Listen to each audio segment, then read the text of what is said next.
अब देखो हमने इतने दिन लगा के इनवर्स ट्रिग्नोमेट्री कंप्लीट करी। अब इस बात को समझना, और अगर इस रूल से थोड़ा भी डेविएट करे, याद रखना 100% हम केवल अपना टाइम बर्बाद करेंगे। बिल्कुल वैसे ही जैसे बच्चे मान लो कहीं भी किसी भी कोचिंग इंस्टीट्यूट में जाके या कोटा जाके या दिल्ली जाके या कहीं भी जाके अपना टाइम बर्बाद करते हैं। इतने लाख बच्चे वहाँ पे, हमें ये सुनता है कि वहाँ से इतने बच्चे सेलेक्ट हो गए, वो सिलेक्ट हो गया, तो हमें उनके पीछे खड़ी भीड़ नहीं दिखती जो कहीं नहीं गई, टाइम बर्बाद करा। एक्चुअली सारी गेम क्या है, देखो सारी जो अंडरस्टैंडिंग है ना वो आपके अंदर छुपी है।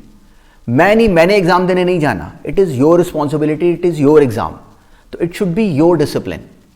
जो अकेला मेरा काम है वो ये है कि हमें जो एग्जाम में जैसे जैसे मैं सोच सकता हूँ वैसे आपको सोचना आ जाए। अब वो सोचने का तरीका आने के बाद अप्लाई तो खुद करना है। तो वो एप्लीकेशन कैसे होगी, वो होगी थ्रू असाइनमेंट्स। पहला काम क्या करोगे, देखो अब क्लास में मेरे पास जैसे अब हमने इनवर्स ट्रिग्नोमेट्रिक फंक्शंस करा, तो इनवर्स ट्रिग्नोमेट्रिक फंक्शन जितनी डेप्थ में अब मैंने यहाँ डिस्कस कर लिया, मेरे पास क्लास में भी इतना टाइम नहीं होता। कहीं भी जो आपके साथ के जो भी फ्रेंड्स भी होंगे ना, कहीं किसी भी कोचिंग में कुछ भी कर रहे हो, वो इतनी डेप्थ में जा नहीं सकते क्योंकि उनके पास टाइम कंस्ट्रेंट है। तो अब इस जगह अब हमारे पास टाइम कंस्ट्रेंट नहीं है, ना अपना आने जाने में टाइम बर्बाद हो रहा है, ना कहीं कुछ और वो कर रहे हो। तो अकेला काम क्या है, एक क्लास अटेंड करनी है दिन की। अगर हम उस जगह पे अपने डिसिप्लिन को मेंटेन नहीं कर सकते, याद रखना अपना कुछ नहीं बनना। 10th में क्या होता है कि 10th में बच्चे ने आखिरी 3 महीने पढ़ाई कर ली, इंटेलिजेंट होते तो नंबर आ जाते हैं 90%, 95%। जैसे जितना इतना लोगों का टेम्परेचर होता है वैसे वैसे लोगों के नंबर आए होते हैं। तो अब गड़बड़ क्या है कि वो चीज़ 11th में हमने पहले लेवल पे देखी, 12th में वो चीज़ और ज़्यादा बढ़ जाएगी, पर वो गड़बड़ मत होने देना। अकेली गड़बड़ क्या है कि नेक्स्ट 5 मंथ्स आप लोगों ने टिक के रोज़ जो एक क्लास का काम बोला है करने के लिए वो करना ही करना है। क्या करना है, घर बैठ के अपने आप एक क्लास अटेंड करनी है और प्रॉपर उसके नोट्स बनाने हैं साथ में। देखो ट्रू मैथ में बीच में क्वेश्चंस आते हैं, एक क्लास कई बार 1.5 घंटा भी लगवाएगी, पर उसके क्वेश्चंस करो अपने आप। उसके बाद सोचो इतना टाइम बचा रहे हो, ना कहीं आने का टाइम ना कहीं जाने का टाइम, उसके बाद जो टाइम बचता है उसमें खेलो, जो मर्जी करो, अपना टाइम स्पेंड करो राइट तरीके से, जुडिशली। कोई अगर हॉबी है तो उस पर 2 घंटे लगा लो, उसका मुझे कोई प्रॉब्लम नहीं, क्योंकि अब हमने टाइम सेव कर लिया। जो काम लेकिन दिया गया है वो करना ही करना है। तो इनवर्स ट्रिग्नोमेट्रिक फंक्शंस में जिन बच्चों ने टेस्ट मिस करा उन्होंने पाप करा है, उनको नहीं करना चाहिए था। टेस्ट कैसे मिस कर सकते हो, टेस्ट ही वो जगह है जहां से कि आपको समझ में आता है कि जो हमने काम करा वो हमें आया कि नहीं आया।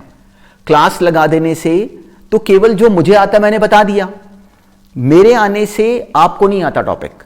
आपने सुना, क्लास में क्वेश्चंस करे, फिर मैंने और मिक्स क्लासेस बनाई क्वेश्चंस की जो कि सब हैं। उसके बाद हमारी ग्रिलिंग होती रही, हर जगह जो बात मेरे को समझ में आती है वो सब यहाँ पे है अब, और उसके बाहर का कुछ नहीं आना। उसके बाहर की आप लोग टेंशन ना लो, उसके बाहर का कुछ नहीं आना। पर उसके बाद असाइनमेंट्स भी मिली, वो हमने करी कंप्लीट, उनकी डिस्कशन भी साथ साथ करी। उसके बाद टेस्ट के थ्रू हमें ये समझ में आता है कि जो हमने सुना वो हमें आया कि नहीं आया, तो उससे नहीं बचना, वही सारा का सारा गड़बड़ है। तो जब आपका रूट ये रहेगा ना कि मुझे टेस्ट देना है, तो आप लोग का बाकी सारा ट्रैक डिसिप्लिन पे रहेगा। पर ये नहीं करना कि आखिरी दिन आके 3 क्लासेस लगाई, वो गलती ना करना, फिर हमें आता नहीं है topic. Slowly drip by drip हमें अपने आप को समझो कि एक स्पॉन्ज को ड्रिप बाय ड्रिप वेट करना है। हमने ऐसा नहीं करना कि पूरी बाल्टी एक साथ डाल दें, फिर गड़बड़ हो जाएगी। अब वैसे ही जो नेक्स्ट टॉपिक है that is matrices and determinants. अभी हमने इनवर्स ट्रिग्नोमेट्रिक फंक्शंस करा विच इज वेरी कंसेप्चुअल। जिसने इसका जो सारा काम मैंने क्लास में करवाया, जिसको ये प्रॉपरली पल्ले पढ़ा, अगर नहीं पढ़ा तो उसको रिवाइज करने का एडवांटेज है। उसी क्लास को फिर से सुनो, असाइनमेंट्स को देखो, कहीं ज़्यादा ब्लॉक होते तो टेलीग्राम चैनल पे मेरे को मैसेज करो कि मैं इस जगह पे फंसा हुआ हूँ, क्योंकि because now have the advantage, मैंने एक असाइनमेंट बना के और डाल देनी है तो वो और ज़्यादा ग्रिल करेगी। इसी की हम ऑब्जेक्टिव असाइनमेंट्स भी करेंगे, वो हमें और ग्रिल करेंगी, जो अभी से IIT ग्रुप में है पहले से बच्चे। तो अब जो नेक्स्ट हमने जिस टॉपिक को कान से पकड़ लेना है that is matrices and determinants, जो अब से शुरू हुए। तो अब ये 2 हिस्से हैं, एक हिस्सा है मैट्रिसेस, एक हिस्सा है डिटर्मिनेंट्स।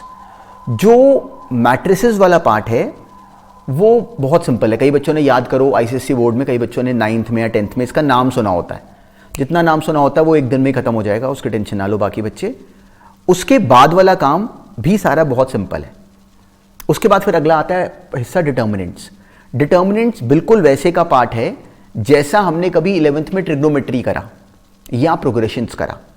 तो उसमें रिकॉल करो कि मैंने एक बात कई बार बोली थी कि ये लर्निंग बाय डूइंग वाले टॉपिक्स हैं। कैसे टॉपिक्स हैं? डिटर्मिनेंट्स या ट्रिग्नोमेट्री, लर्निंग बाय डूइंग। जैसे जैसे करते रहते हो वैसे वैसे हमारे माइंड में बिल्कुल न्यूरॉन्स बनते रहते हैं कि हाँ इसको ऐसे हिट करना है, ऐसे क्वेश्चन ये वाले को ऐसे करना है, वो आएगा प्रैक्टिस से। डिटर्मिनेंट्स में प्रैक्टिस करनी पड़ती है। तो जब उसकी प्रैक्टिस करोगे ना तो इरिटेशन होगी। कोई मजे वाला काम नहीं कर रहे, हम टाइम पास नहीं कर रहे। आपने डिसिप्लिन से डिसाइड करा है कि आपके बोर्ड में नंबर 100 आए या आपका IIT में रैंक आए बहुत अच्छा, तो it is your problem, it is not my struggle. तो मेरे एंड से काम क्या है कि आप लोग जो भी पेपर में क्वेश्चन आए उसके बाद बोलो कि हाँ ये मेरे को करवाया गया था, मेरे को इसके ये वाली बात समझ में आती है। पर वो करना खुद पड़ता है, वो उस प्रोसेस से अपने आप को मत रोकना। तो जो अब टास्क है दैट इज मैट्रिसेस। डिटर्मिनेंट्स अब हम लोग बिल्कुल स्टेप वाइज चलेंगे। डिटर्मिनेंट्स में बाद में एंटर करना है। जो पहले टास्क है दैट इज मैट्रिसेस। तो मैट्रिसेस में फर्स्ट क्लास पहले बिल्कुल बेसिक है, सेकंड क्लास भी अभी बिल्कुल उसी अंडरस्टैंडिंग पे फर्दर लेके जाएगी। थर्ड क्लास से हमारे पास नया नाम आना शुरू हो जाएगा, उसको डिस्कस करो, उसको हम लोग करेंगे साथ साथ डिस्कस। फोर्थ क्लास भी बिल्कुल सिस्टमैटिकली हम लोग अभी साथ साथ खत्म कर लेंगे। जो फिफ्थ क्लास भी बिल्कुल वैलिड है, सिक्स भी अभी बिल्कुल चल सकती है। तो जो अप टिल जो सिक्स क्लास है, जो इसकी जो सिक्स क्लास है, ये पहले मैट्रिसेस की 6 क्लासेस हैं। तो पहला काम क्या है, अब आज के दिन के बाद अब जो फर्स्ट स्टेप है वो मैट्रिसेस की इन 6 क्लासेस को डील करना है।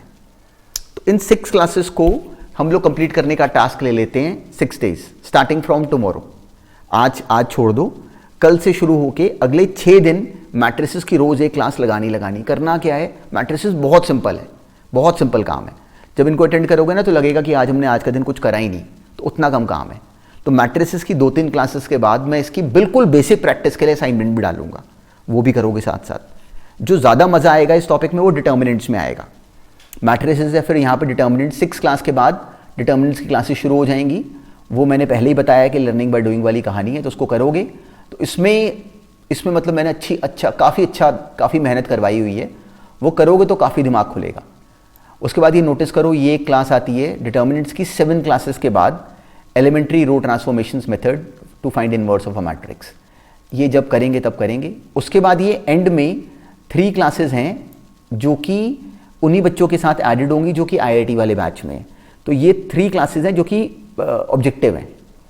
तो इस टॉपिक में मैट्रिसेस डिटर्मिनेंट्स में स्कूल का सिलेबस और कंपटीशन का सिलेबस सेम है। इनवर्स ट्रिग्नोमेट्री में भी हमने सुना सेम था, रिलेशंस में भी हमने सुना सेम था। तो जिसमें सेम होगा ना उस टॉपिक का मैं अपनी तरफ से सब कुछ बता रहा हूँ। IIT का भी अभी हमें पता है। तो इस टॉपिक का क्वेश्चन अगर कॉम्पिटिटिव एग्जाम्स में भी आता है तो वो हमारा अभी होना चाहिए, बाद के लिए हम क्यों छोड़ें। तो जो बच्चे केवल स्कूल के सिलेबस के लिए टारगेट कर रहे हैं उनके लिए भी अब सिलेबस तो सेम ही है। जब सिलेबस सेम है तो मैंने सारी बातें बतानी है। तो जब हमने कर ली तो उसके बाद जो ये एंड वाली 3 ऑब्जेक्टिव क्लासेस हैं इनको भी अभी वाइंड अप करने की करेंगे साथ साथ। तो जो रेगुलर सिलेबस वाले बच्चे हैं उनके पास ये 3 क्लासेस नहीं होंगी, तो विच इज़ ओके, उनका टारगेट रेगुलर सिलेबस है। तो अब हमारे पास करने के लिए पहले मैट्रिसेस की 6 क्लासेस, डिटर्मिनेंट्स की 7 क्लासेस और एंड में ये एक एलिमेंट्री रो ट्रांसफॉर्मेशंस। जो ये है ना एलिमेंट्री रो ट्रांसफॉर्मेशंस, इस पे बोर्ड में क्वेश्चन आ जाता है अगर, तो इसमें बोर्ड में क्वेश्चन अगर आता है तो हमें ये लोग इसमें बहुत फंसते हैं और हमारे लिए ये फ्री के मार्क्स होंगे। इस एक क्लास से जो बोर्ड में क्वेश्चन आएगा 100% सॉल्व होगा। बस वो ट्रिक यूज़ करना जो मैंने बताई है। डिटर्मिनेंट्स में भी ऐसा ही है। डिटर्मिनेंट्स में इन 7 क्लासेस के बीच में हम एटलीस्ट 2 असाइनमेंट्स करेंगे और वो हमारा दिमाग और बहुत खोलेंगी, तो उसको करने की करना। चलो अब अभी तक हमने inverse trigonometric functions completely wind up करा, उससे पहले रिलेशंस एंड फंक्शंस करा। डिसिप्लिन में रहना इज द मेन गेम, क्योंकि अब ये करोगे फिर हर दिन हमें लगेगा कि हम थक गए, हर दिन एक्सक्यूज़ बनेगी। जैसे अब सोचो बच्चे बिल्कुल आगे गर्मियों के टाइम पे बिल्कुल पूरी धूप में बिल्कुल एक अनयूजुअल से टाइम पे क्लास में आके बैठे होते थे गर्मी में। अब कुछ नहीं करना, घर बैठ के आराम से रेगुलर टेबल चेयर पे बैठ के हमने ये क्लास कंप्लीट करनी है और साथ में क्लास के बीच में आने वाले क्वेश्चंस करने हैं। तो जो क्लास है वो मैंने क्लास में जो एक नॉर्मल कोचिंग पे जो काम हो सकता है उससे बहुत बड़ी क्लास बना दी है कि एक क्लास में हम लोग 1.5 क्लास 2 क्लास जितना काम करें। तो हर क्लास लंबी है पर उसको अटेंड करना, बीच में आने वाले क्वेश्चंस को खुद कंप्लीट करो साथ साथ जैसे बताया गया। चलो अब नेक्स्ट टॉपिक ये वाइंड अप करते हैं। उसके बाद एंटर करेंगे बहुत बड़े गेट में, दैट इज कैलकुलस। उसमें एंटर कैसे करना है वो सुनेंगे इसके बाद। पहले सबसे पहले इसको वाइंड अप करते हैं पूरे कॉन्फिडेंस से। देखो जो टॉपिक करो, कई बार बच्चे मेरे से पूछते हैं कि हम पढ़ें कैसे, उसका पता है बेस्ट तरीका क्या होता है? जो टॉपिक करो वो टॉपिक ऐसे करो कि अपने आप से ये बोल पाओ कि इसका क्वेश्चन मेरे सामने डाल के देखो, मेरे से होगा ही होगा। तो हमने उस टॉपिक को परफेक्शन में बिल्कुल पकड़ लिया। तो वो कॉन्फिडेंस, अब देखो जब मैं बोल रहा हूँ ये, तो हमें विजुअल है कि ये कॉन्फिडेंस देखो मेरे में बना होता है कि हाँ इस टॉपिक का क्वेश्चन डालो मेरे सामने। अब वो तो इन जनरल को टॉपिक में, पर उसमें मास्टरी अटेन करने के लिए ना एग्जैक्टली ये फोकस रखना कि इस समय आपका फोकस होना चाहिए मैट्रिसेस एंड डिटर्मिनेंट्स में 100% परफेक्शन अटेन करना। और वो क्लासेस में जो भी आपके दिमाग में जिस तरह का भी कोई बल्ब जले, तो वो सारी की सारी बातें मुझे पहले से पता होती हैं, क्योंकि इतने सालों में आपके कोई बड़े भाई बड़ी बहनों ने वो सारे के सारे क्वेश्चंस बना बना के पूछे वो मेरे से। तो वो सब क्लास के बीच में जो डाउट आपको अभी नहीं भी आ रहे वो भी कवर्ड है, वो भी आपको समझ में आएगा कि हाँ हमसे गलती हो सकती थी। तो क्लासेस जो हैं वो बहुत ज़्यादा काम की हैं, तो उनको बिल्कुल वर्ड बाय वर्ड ध्यान से करना है अटेंड, और बीच वाले क्वेश्चंस करना। चलो अब ये नेक्स्ट टॉपिक को पकड़ते हैं गर्दन से। All the best.